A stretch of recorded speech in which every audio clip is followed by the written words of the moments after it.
When I was younger, about 8 or 9, my dad used to let me melt lead with his propane torch.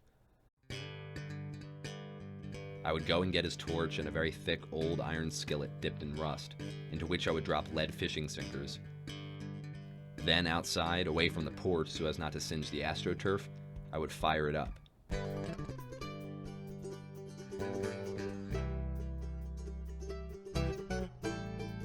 Eventually, the lead would melt. Dad would come outside and ask how it was coming, and warn me not to breathe in the fumes.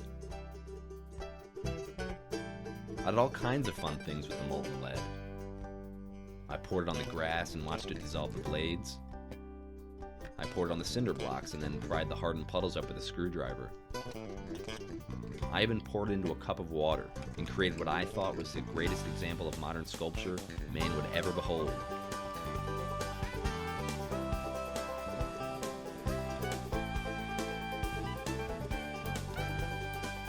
Recently, I've begun to think back on the fun I had with that propane torch. Dad would also let me melt model airplanes, which when sufficiently melted would belch this black smoke that Dad said was poisonous. "Stay upwind of the smoke," he'd say. Poisonous how? In the metaphorical sense?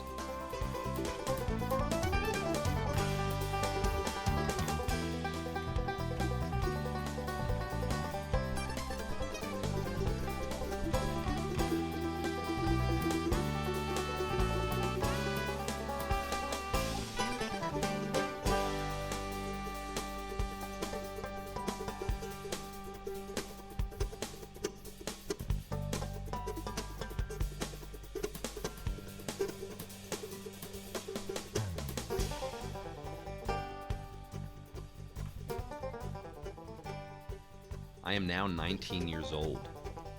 I've already begun to notice that things are changing. Sometimes I mumble. I even jumble my words like my mouth is full of muck, so I pause and try again, and I still can't say what I wanted to. This happens every day. Things don't feel right. I walked into the living room one night to turn off the TV and jumped back in blind terror because I had mistaken a plastic bag on the floor for some kind of wild animal. Then I did it again the next day. That never used to happen. The lead is in my bloodstream. That's where it's hiding. It's a dim-witted intruder cruising around my body. It's probably in my brain too, finding a nice place to settle down and start a family and a prize-winning tumor. I don't think the lead in my brain cares about my aspirations or my hopes or my dreams. I don't think it cares about much of anything, because it's lead. It's a metal. And if a thing can know something, all lead knows is how to be a poisonous metal. Lead doesn't care if it ruins my life. And in some ways, that's almost comforting.